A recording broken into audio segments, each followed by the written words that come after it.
On 6:30, let's go ahead and get started. We got a light crowd at the board tonight and a light crowd out in the at the tables. But we're going to go ahead and get started. Ask for roll call, please. Here. Here. Here. Here.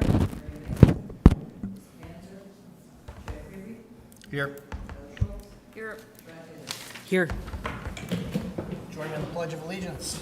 I pledge allegiance To the flag of the United States of America and to the republic for which it stands, one nation, under God, indivisible, with liberty and justice for all.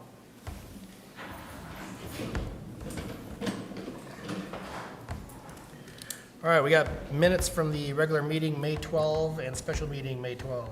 I move for approval of the regular meeting minutes from May 12th and the special meeting minutes of May 12th. Second. All right, motion and a second then to approve the minutes from the regular meeting, May 12, and special meeting, May 12. All in favor, say aye. Aye. Those not, same sign. All right, thank you for joining us tonight. I'm promising a short meeting. Yeah. Everybody thinks I'm I'll hold you lying. to that. We can Nobody- attempt to derail that effort. Yes. Public comment, nobody signed up for public comment. Look for a motion to adopt the agenda. I make a motion, we adopt the agenda as presented. Second. Motion and a second then to adopt the agenda is, all in favor, say aye. Aye. All those not, same sign. All right, moving right along. 8.1, board engagement plan. All right, in your board packet, you should have a draft of the board engagement plan for 25-26. We've been doing this now for several years, kind of mapping out the standard for monthly meetings, committee meetings, workshops, noting some exceptions, and referencing other participation opportunities. So tonight, seeking approval with basically this outline for how we do business. This doesn't prevent in any way the board from having to call a special meeting or adding meetings or making adjustment, but this again serves as a guide and a roadmap. A couple of updated, I guess, notes for this year is pre-planned, identifying 4 workshop dates for this year. So if you look under board workshops, you see an August date.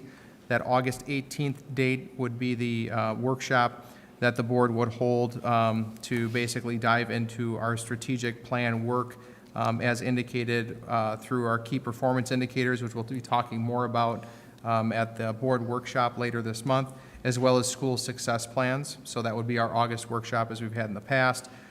We've got November 17th slated for a board workshop on some facilities and budget-related planning, potentially. Again, the details and nuances of that can change.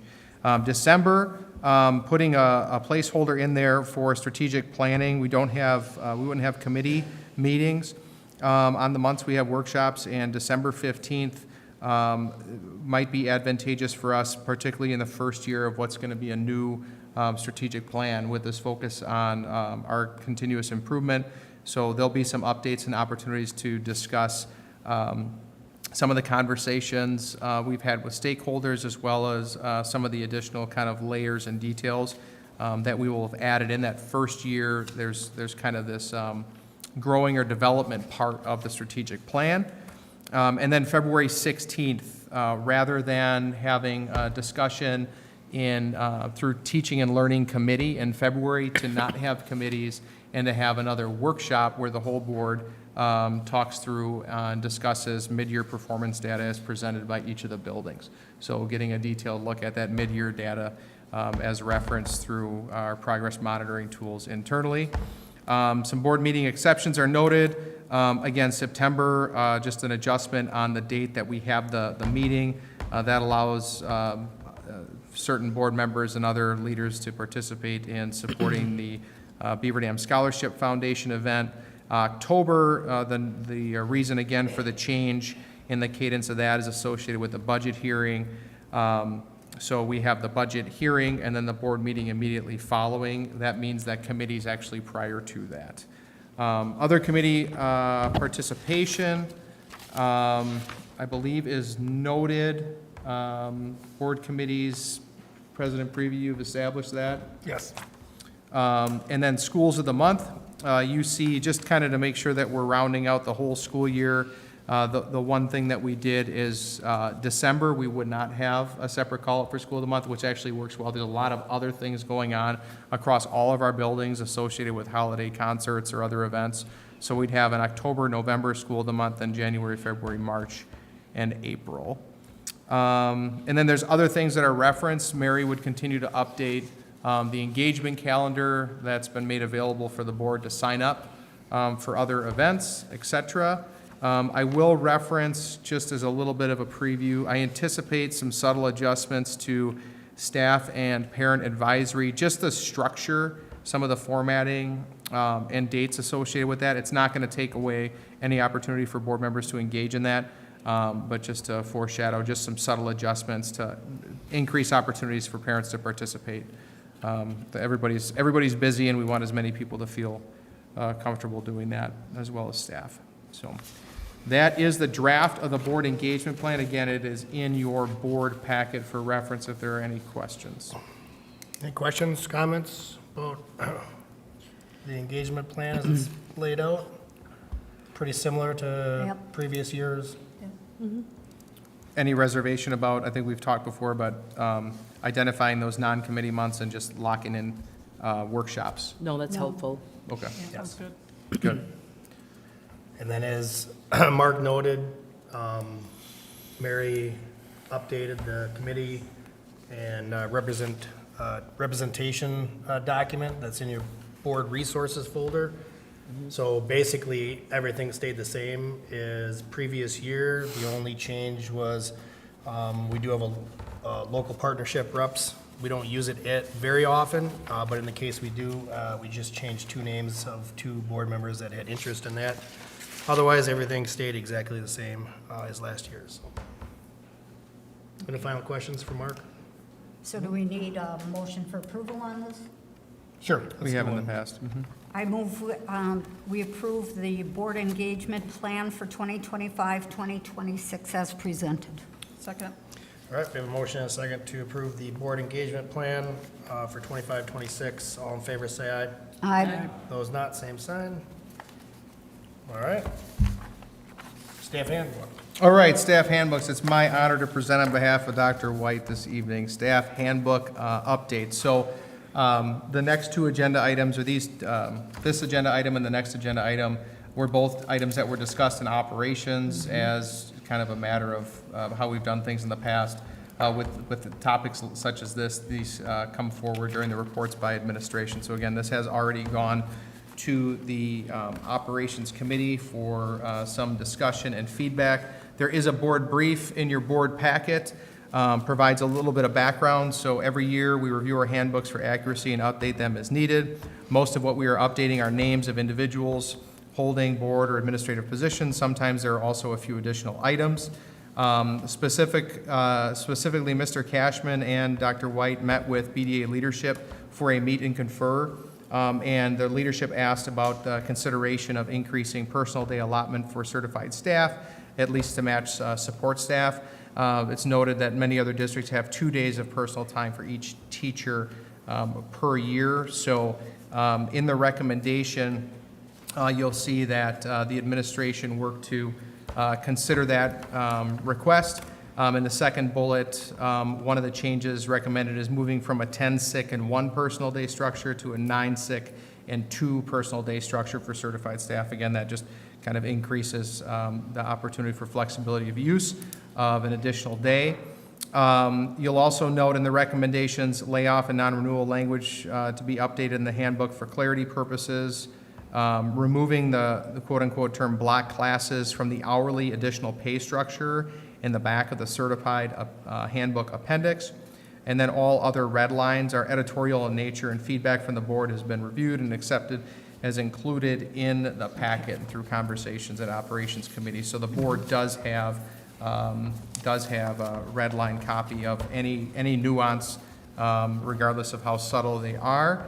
And then the plan would be, if the board approves the recommendations of the updates this evening, that the HR team would work to make sure that there's a summary noting what those updates are for staff. I move for approval of the staff handbook updates as presented to the Operations Committee and discussed here tonight as written. Second. All right, we have a motion and a second then to approve the staff handbook updates. All in favor, say aye. Aye. Those not, same sign. All right, onward. All right, speaking of red line items for people who can't see red very well, the job description updates, there is a packet of job description updates for the board to consider for updates this year. Again, as best practice, we continually review job descriptions, so Nicole and our team essentially take a slot of those every year and kind of go through a scrub of those. That, again, was presented and discussed at Operations Committee previously. So the updates that we're looking at, again, everything, any change is redlined for you to consider and has been in your packet. The positions updated for this year's slate would be the accountant position, payroll specialist, building substitute, maintenance secretary, principal secretary, accounts payable, district registrar, admin assistant for student services specialist, and library aide. If approved, the HR team will disseminate updated descriptions to applicable employee and requesting approval of job descriptions as presented. Any questions on the job description updates? It was very long. It was long, but, you know, But, yeah. the updates really, Take care of really all just that. make sure that the descriptions most accurately reflect the current, in many cases, essential job functions. All of the descriptions, you know, have the notation, other duties as assigned, but in some areas where that's really become the spirit of the essence of that work, it's important that we call that out so people best understand it. And there were some other updates as well, but Right. nothing that would be considered controversial or stressful. Yep. I make a motion, we approve the job description updates as presented. Second. All right, we have a motion and a second to approve the job description updates. All in favor, say aye. Aye. Those not, same sign. Welcome. Somebody else, thank goodness. All right. So tonight, the purpose of this agenda item is to explain to the board the opportunity to purchase some equipment, specifically vehicles, out of our capital equipment budget. So we currently, at the beginning of the year, that capital equipment budget was $173,000. We've spent $87,000 of that budget, leaving approximately $85,000 left. And so I'm here tonight to ask you for approval for potential purchases to upgrade the maintenance fleet via a trade-in for an amount not to exceed $40,000, and our student transport fleet for an amount not to exceed $45,000. So these are potential. We're in the process of looking at local dealerships for these vehicles. We may do it both. We might just do one, but having that flexibility as we wind up this fiscal year over the next 3 weeks here would be important to us.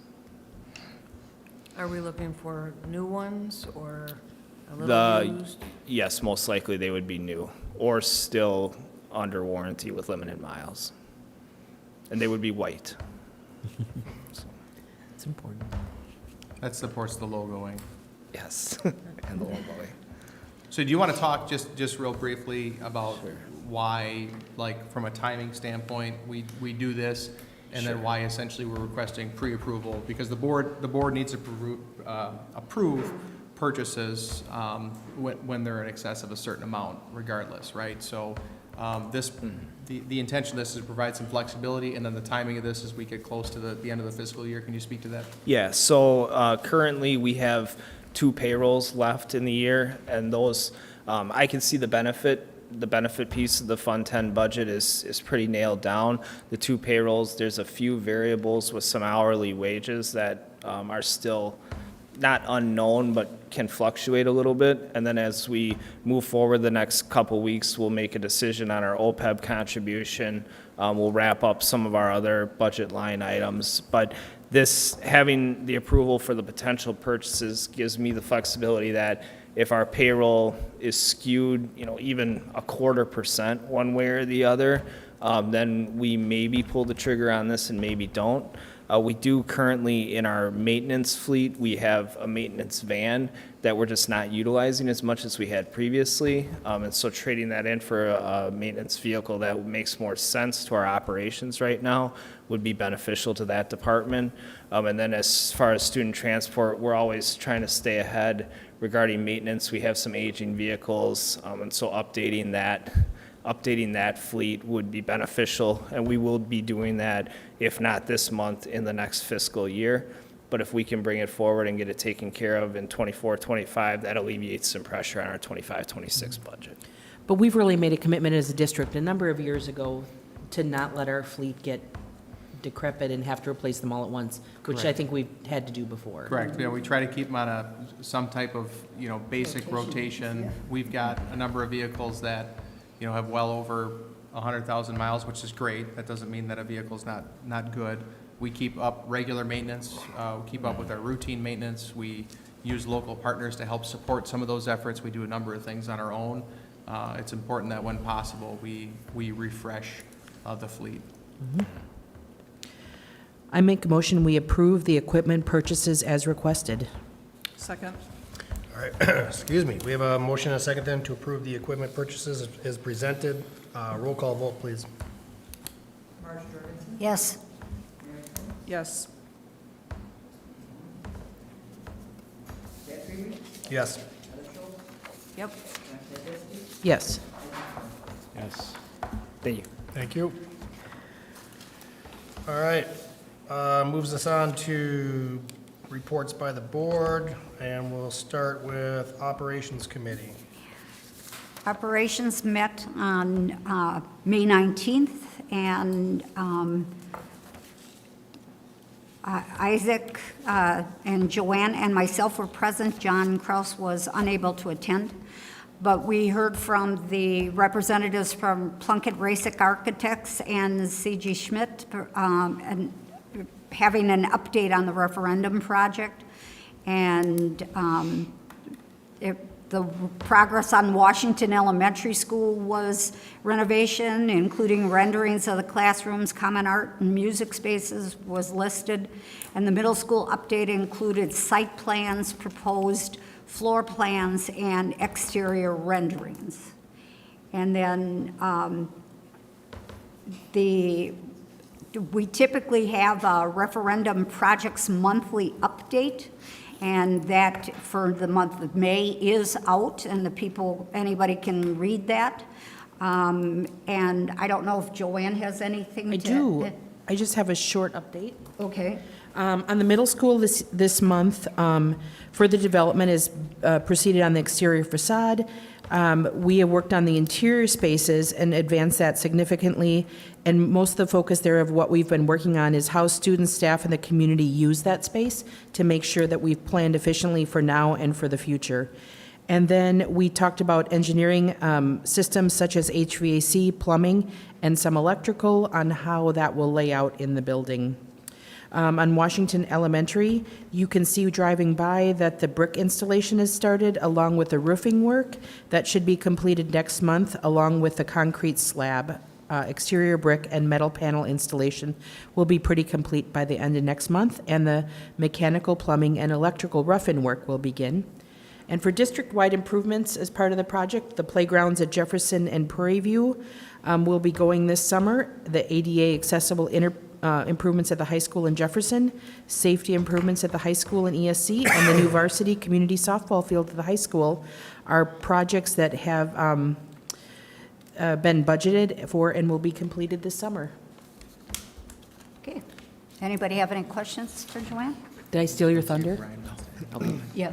Brian, did you have anything to add on the referendum project? Just a couple small pieces to the district-wide project. As Joanne said, the playgrounds at Jefferson and Prairie View, they are slotted to start on June 16th, so you'll likely be seeing some activity. They're going to begin at Jefferson and then move over to Prairie View, hopefully the week of the 4th. And then we have accepted all bids for the high school, all the projects going on at the high school in regards to safety and security, ADA accessibility, and then the community use for the fields.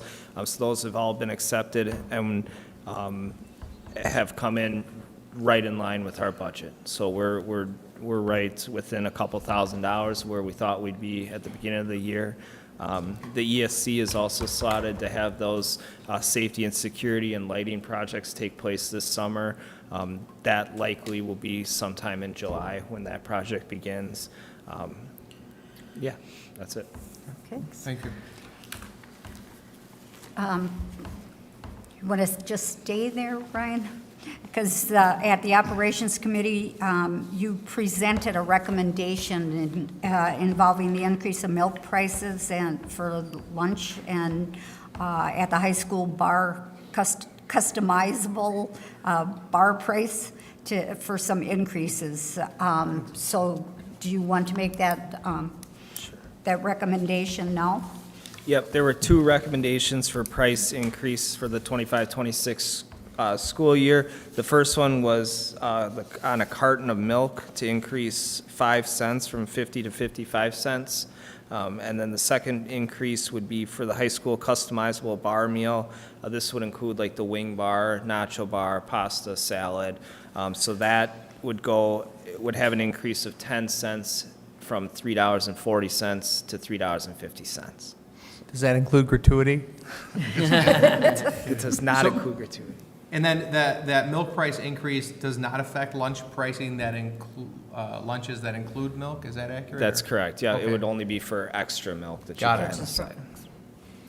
And it's been several years since we've had an increase to the lunch prices, I believe, isn't it? We have not had a lunch price increase since prior to COVID. We did increase milk 5 cents last year and then 5 cents this year, but that was strategic, so we didn't have the one increase in 1 year. Okay.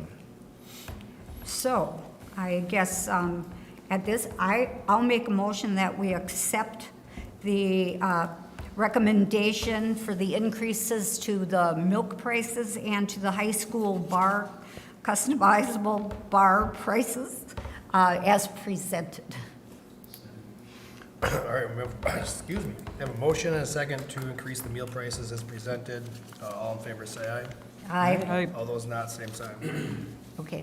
Thank you. One last thing that we did at the Operations Committee was Dr. White presented a preliminary handbook updates, which we've talked about earlier. So that pretty much covers our Operation Committee. Our next scheduled meeting is June 23rd. All right. Any other further questions for Marge on ops? All right, Mary, you gonna take over? I am. All right, I'll give it a shot. perfect. Teaching and Learning. A meeting of Teaching and Learning Committee of the Board of Education was held on May 19th at the ESC, beginning at 5:30. Board committee members present were myself, Maria Mason, Lisa Panzer, and Heather Schultz. Members absent were none. Dr. Meyer, Director of Teaching and Learning, provided an update on the Service Learning District Strategic Action. He reported that students will engage in a meaningful service learning experience at least 3 times over the course of their K-12 career, one experience at each level. Implementation begins during the 25-26 school year. He reviewed the strategic plan connections and key ideas, which includes an understanding of why the act of service is beneficial, meaningful service activities, and a reflection to prompt deep thinking and analysis. He outlined the general plan for each grade level. Mr. Tronson, high school principal, and Mrs. Desarn, high school counselor, provided an update on the transition and post-secondary district strategic action. They explained the goal of the DSA was to develop a system and structure that ensures all students, regardless of ability level or designation, are able to engage in a post-secondary readiness experience outside of the traditional school prep pathway. They reviewed the academic and career planning areas that include apprenticeships, 2- and 4-year degrees, military paths, and direct-to-work options. They shared that it fosters inclusive planning for students, supports individual strengths, interests, and goals, and includes checklists and reflections to guide student progress. The next committee meeting is scheduled for June 23rd. All right. Any questions for Mary? Good job. I also just note, those committee meetings are after workshop. So workshop at 5. In June. And then, yep, in June. And then the committee meetings after that. All right. Be a long night. Board engagement, opportunities and recognitions. I'll turn it over to the board. I did attend the Memorial Day service at the cemetery, Oakwood Cemetery, where the high school band played. And a couple of students spoke, so that was very good. And then, of course, I did graduation, which was actually surprisingly cool inside the building, which I liked. But just great to see all the students. They looked excited to be done as well. Big class, long procession, but it was fun. I attended the retirees ceremony at the other night, or early afternoon. I don't remember what time it was actually, but it was very good. Lots of, I didn't win a door prize, but You'd have had to give it back anyway. But Greg did. yeah, that's right, Greg did. And so anyway, so it was well attended, and it was just fun to hear those retirees ringing their bells. So it was good to see them. It feels like forever ago, but it's been since our last board meeting, the Wilson School Saturday, where they kind of, I call it the closing ceremonies, but it was a celebration of Wilson School. And I just really wanted to commend the people that put that together. They had so much Wilson history on display, great snacks, and all the staff was there to welcome everyone. So it's an exciting new chapter for Wilson, but it was very well presented of the history there. So thank you for all the work. Nice. Let's see here. I went to the middle school orientation and open house, which, thank you, Rob, for putting that on. I think that's an important part, you know, for those fifth graders in the district. I think it really calms a lot of nerves before the summer, because my little boy, he was kind of nervous about the middle school, and we went to that, and, you know, he's Excited now. Yeah, he's excited. And, Yeah. so I appreciate you guys taking the time. That was very well done. Also, big shout out to Rob for hooking me up with a little bit of they had a staff meeting and some cream cheese or cheesecake. We had some cheesecake in the fridge, so Rob, you know, hooked me up with that. Graham cracker crust, that is the way to go. So You know, thank you, Rob. You never seem to miss an opportunity to find something. Yeah, I don't know what's going on, but You got a tour of the kitchen, the whole deal. yeah. Exactly. So thanks, Rob. I stopped by the Panther Prowl at Prairie View, their fun run. That was exciting too. Just the kids are having a blast. A lot of the staff is out there running around too. So that was yeah. Mr. Kraus got his laps in too, right? Do it. There you go. Way to go. That's very good. So that was a great day. I did have I stopped in for a lunch at Prairie View. Had a sub sandwich. It was tasty sub sandwich. French fries. I think I had maybe a pear. Yeah. So that was a good meal. Appreciate having me for that. And then also the fifth grade graduation at Prairie View. We had that was well done. Well done too.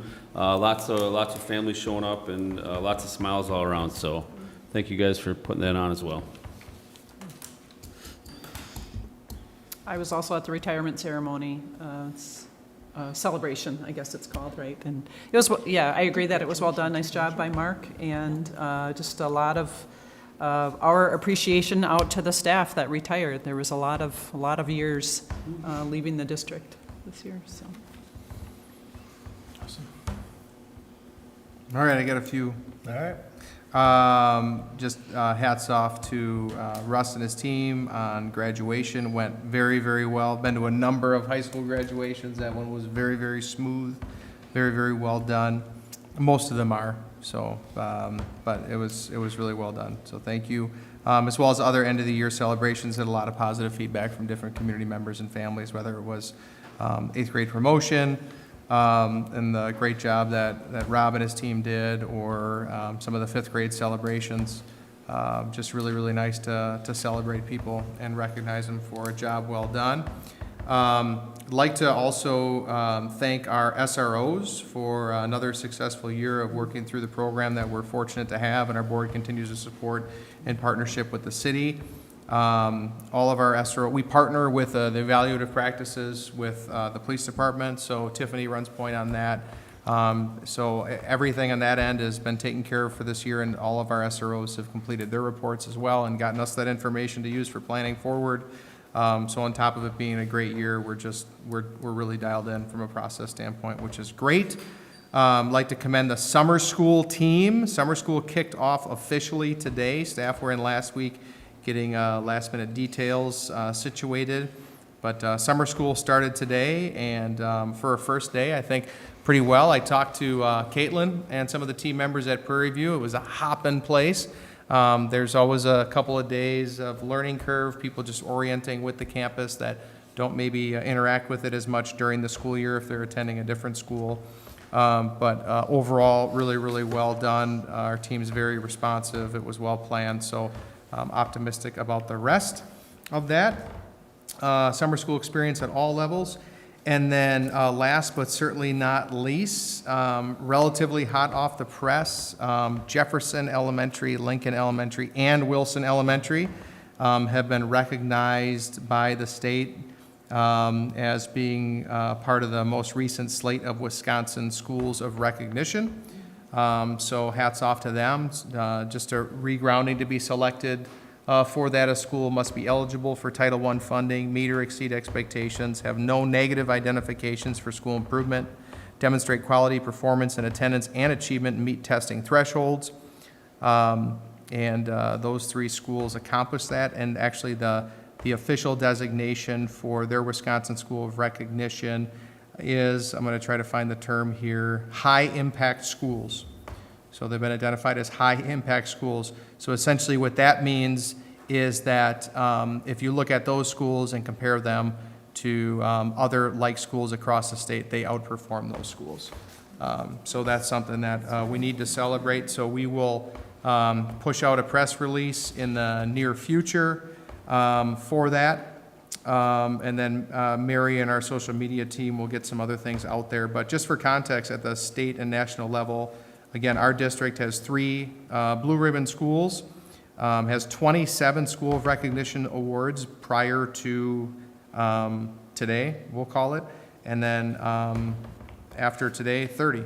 So that is a nice tradition of excellence. Nice, So thank you. congrats to those teams. All right. With that, we will move forward. Ask for a motion to move into closed session. I move the board recess into closed session pursuant to Wisconsin statutes 19.85, paren 1, paren C, considering employment, promotion, compensation, or performance evaluation data of any public employee over which the governmental body has jurisdiction or exercises responsibility, specifically to discuss specific employees and employee groups and to discuss negotiation strategy. Second. All right, motion a second to move into closed session. Roll call, please. Yes. Yes. Yes. Yes. Yes. All right, we'll be back.